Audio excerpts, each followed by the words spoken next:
બે દાયકાના સંઘર્ષ બાદ આખરે વિજય. આ તારીખે થશે આંગણવાડી બહેનોના પગારમાં વધારો. સત્તાવાર થઈ જાહેરાત. નમસ્કાર મિત્રો, સ્વાગત છે તમારું અમારી યુટ્યુબ ચેનલમાં. મિત્રો, આજે આપણે વિડીયોમાં એવી વાત કહેવા જઈ રહ્યા છે જે સાંભળીને લાખો આંગણવાડી બહેનોની આંખોમાં ખુશીના આંસુ આવી ગયા છે. 2 દાયકાથી વધુ સમયનો સંઘર્ષ હતો, અન્યાય, અવગણના અને અપમાન, અને અંતે થયો છે વિજય.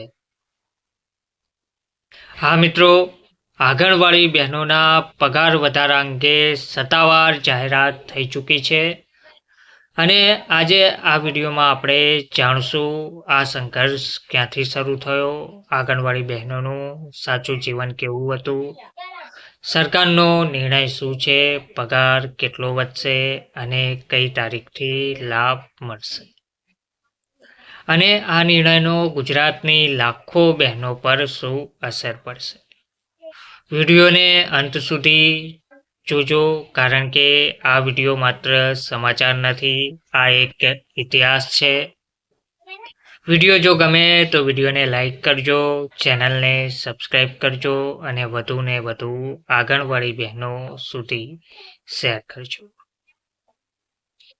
આંગણવાડી બહેનોની અનકહી હકીકત સૌ પહેલા સમજીએ.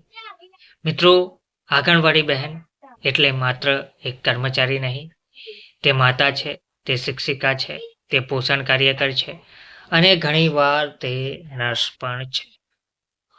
સવારે વહેલી બાળકોને પોષણ આપવું, સવારે વહેલું ઉઠવું, મહિલાઓની નોંધ લેવી, નોંધણી કરવી, રસીકરણનો રેકોર્ડ નોંધવો, સરકારી ફોર્મ, સર્વે, ઓનલાઈન ડેટા, ચૂંટણી હોય, જનગણના હોય, કોવિડ ડ્યુટી હોય, દરેક કામગીરી નિભાવવી. અને આ બધાની સામે મળતો હતો નામ માત્ર માનધન. ઘણી બહેનોને 6 થી 7 હજાર રૂપિયામાં ઘર ચલાવવું, બાળકોને ભણાવવાના, વૃદ્ધ માતા પિતાની જવાબદારી સંભાળવાની. તો મિત્રો, આ નોકરી નહોતી, આ હતો ત્યાગ. આ સંઘર્ષ આજનો નથી. વર્ષો પહેલા આંગણવાડી બહેનોએ માંગણી કરી હતી, અમને કર્મચારીનો દરજ્જો આપો, યોગ્ય પગાર આપો, સામાજિક સુરક્ષા આપો. પરંતુ જવાબ શું મળ્યો? આશ્વાસન, સમિતિ, ફાઇલ અને ફરી પાછું મૌન. સમય જતા બહેનો રસ્તા પર ઉતરી, ધરણા, રેલી, આવેદનપત્ર અને અંતે કોર્ટનો દરવાજો ખટખટાવ્યો. ઘણી બહેનો આ કરતા નિવૃત્ત પણ થઈ ગઈ છે. કેટલીએ તો આ દુનિયા પણ છોડી દીધી છે, પણ સંઘર્ષ ચાલુ રહ્યો. મિત્રો, આ લડાઈ માત્ર નારા સુધી સીમિત નહોતી. કોર્ટમાં દલીલો પણ થઈ, સરકારને જવાબ આપવા પડ્યા, આંગણવાડી બહેનોના કામની વ્યાખ્યા થઈ અને અંતે ન્યાયની દિશામાં મોટો વળાંક આવ્યો. કોર્ટ અને સરકાર બંનેએ સ્વીકાર્યું કે આંગણવાડી બહેનો વોલેન્ટિયર નથી, તેઓ સિસ્ટમનો આધારસ્તંભ છે. આ જ તબક્કે સરકાર પર દબાણ વધ્યું અને નિર્ણય લેવાયો.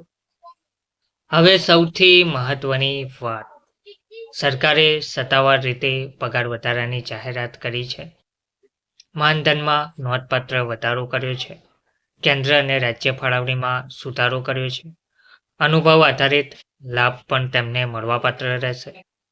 સહાયિકા બહેનોને પણ લાભ મળવાપાત્ર રહેશે. આ તારીખથી વધારેલો પગાર તેમને લાગુ પડશે. તો મિત્રો, 1 જાન્યુઆરી 2026થી તેમને પગાર વધારો મળવાપાત્ર રહેશે તેવું હાલમાં જણાવવામાં આવી રહ્યું છે. મિત્રો, આ માત્ર પૈસાનો મુદ્દો નથી, આ સન્માનની જીત છે, આ અસ્તિત્વની સ્વીકૃતિ છે. એક બહેન કહે છે, મને આજે એવું લાગ્યું છે કે મારા 20 વર્ષના પરસેવાને ઓળખ મળી છે. ત્યારે બીજી બહેન દ્વારા કહેવામાં આવી રહ્યું છે, હવે મારા દીકરાને ભણાવવા માટે મને કોઈ પાસે હાથ ફેલાવવો નહીં પડે. હા મિત્રો, વિજય મળ્યો છે, પણ સતર્ક રહેવું જરૂરી છે. અમલ સાચો થાય, દરેક બહેનને લાભ મળે, કોઈ ભેદભાવ ના થાય, આ માટે એકતા અને જાગૃતિ જરૂરી છે. લાંબા ગાળાની જે માંગ હતી, બહેનો હાઈકોર્ટ પાસે ગયા, સરકાર પાસે ઘણી માગણીઓ કરી, દલીલો કરી, પત્રો લખવામાં આવ્યા, આંદોલનો કરવામાં આવ્યા. અંતે હાઈકોર્ટ દ્વારા પણ કેસ જીતી ગયા. સરકારને હાઈકોર્ટે આદેશ પણ આપી દીધો કે આંગણવાડી બહેનોને પૂરતું માનદ વેતન આપવું જ જોઈએ. હાલમાં હાઈકોર્ટ દ્વારા કર્મચારી તરીકેનો દરજ્જો આપવાની કોઈ જાહેરાત કરી નથી, પરંતુ આંગણવાડી બહેનોને કાર્યકર તરીકે 24,800 અને તેડાગર તરીકે 20,300 માનદ વેતન ચૂકવવાનું નક્કી કર્યું છે.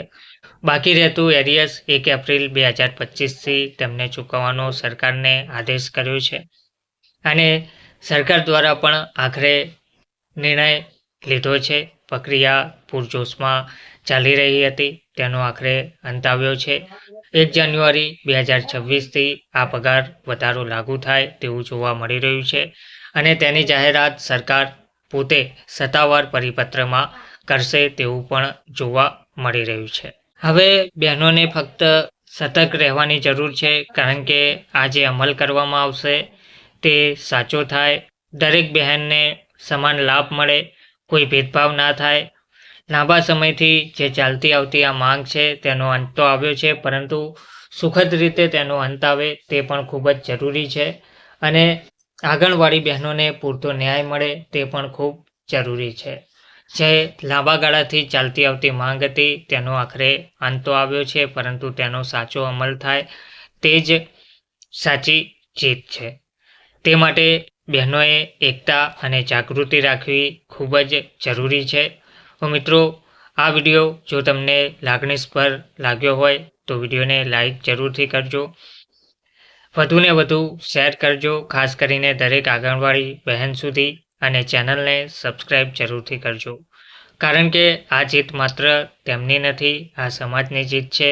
જય હિન્દ, જય આંગણવાડી બહેનો.